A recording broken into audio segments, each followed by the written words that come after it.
Siapapun yang merasa malas berbicara, pasti di dalam hatinya menyimpan rasa sakit yang sangat mendalam.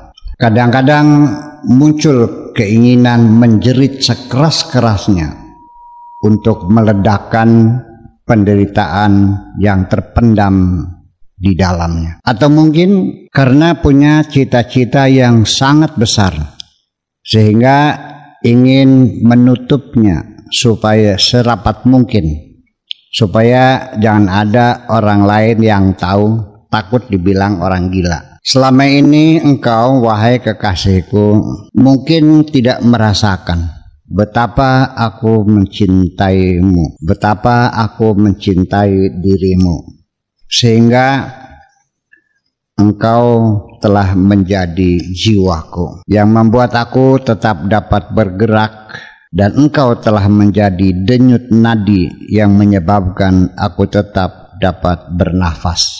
Namun demikian, setiap aku melangkah ingin menjumpai dirimu, engkau selalu menghindar.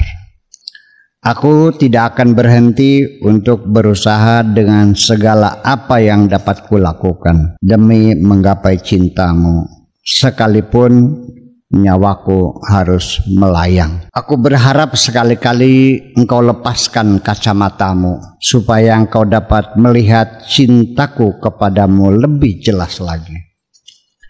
Kerinduan itu, wahai kekasihku, bukan hanya kepada orang yang berada di tempat yang jauh saja, tetapi juga kepada orang yang berubah sikap sekalipun berada di sekitarku. Aku sampai sekarang tidak pernah berhenti menghayali dirimu, sekalipun engkau pernah mengatakan mustahil terjadi. Aku yakin ketika aku terus menghayali dirimu, suatu ketika pasti akan terjadi. Tangisan di dalam hatiku, wahai kekasihku, jauh lebih pedih dari tangisan air mata. Terlalu banyak di dunia ini, wahai kekasihku, orang yang hatinya menangis tapi matanya tidak pernah berlinang.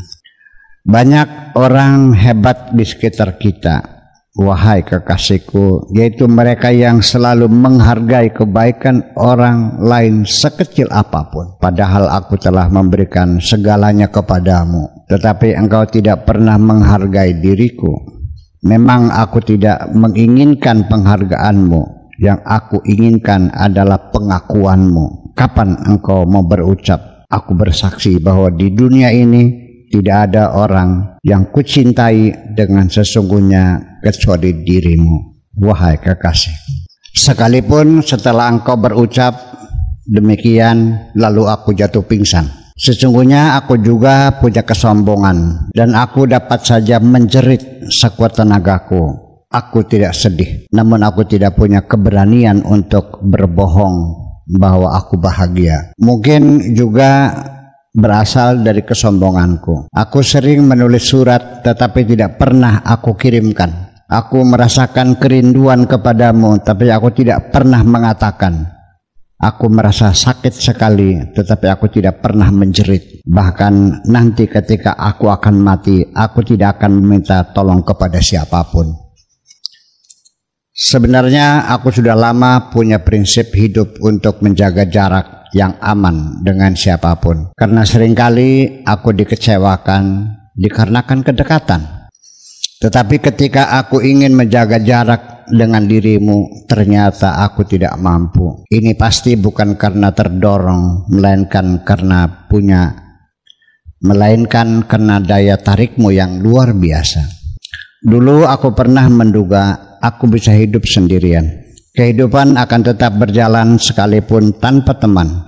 Namun ternyata hanya karena engkau tidak ada di sampingku, dunia ini persis seperti kuburan. Pertanda awal memang sudah aku rasakan ketika engkau sering menghilang, sebagai alamat bahwa engkau akan pergi selamanya dan tidak akan kembali. Sebenarnya aku ingin sekali dapat membantai segala kenangan yang masih tersisa di dalam pikiranku. akhirnya dapat aku temukan, yaitu caranya aku harus mendapatkan perempuan yang jauh lebih cantik dari dirimu. Seperti itu aku telah memutuskan. Aku sering gagal, tetapi tidak seperti ini. Juga aku sering sakit hati, tapi tidak seperti itu. Kali ini sakitku sangat luar biasa karena engkau bukan nasibku, dan juga aku sadar bahwa engkau tidak pantas menjadi milikku, tetapi engkau telah menetap dalam pikiranku sehingga kerinduanku kepadamu persis seperti seorang anak kecil yang ditinggal mati oleh ibu bapaknya. Tinggallah dia sendirian di dunia ini, sangat mengharapkan ada orang yang sudi untuk memeluknya, tapi ternyata harapannya hampa. Namun demikian, wahai kekasihku, aku benar-benar merasakan bahwa matamu tidak mungkin mengkhianati dirimu.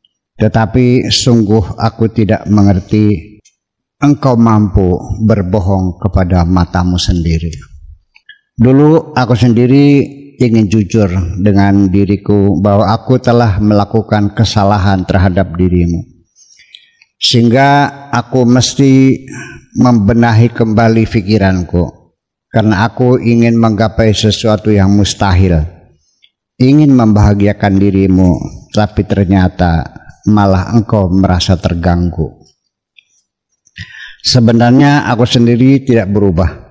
Aku ingin tetap seperti aku ini, namun terpaksa aku berubah, tetapi bukan karena aku bosan berada di sekitar dirimu dan teman-temanmu, melainkan karena statusku yang rendah.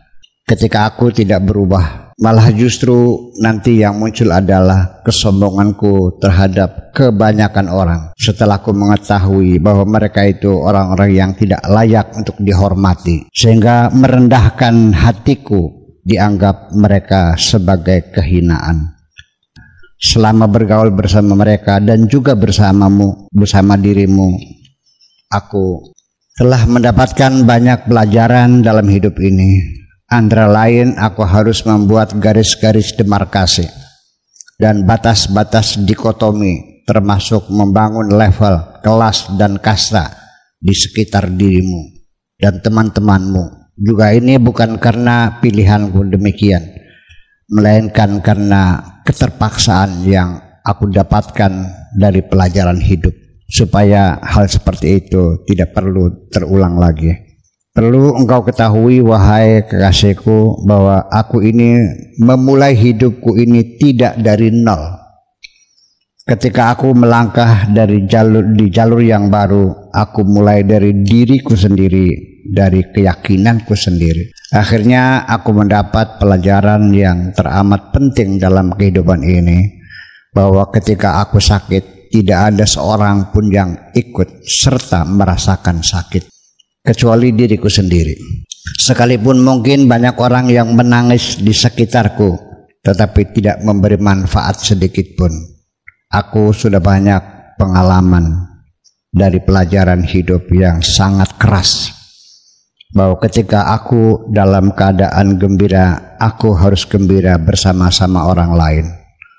Tetapi ketika aku menderita, aku harus menderita sendirian. Akhirnya untuk mengobati luka hatiku yang sangat parah ini, tidak ada jalan lain kecuali berserah diri dan sikap menerima apapun yang menjadi takdir Tuhanku.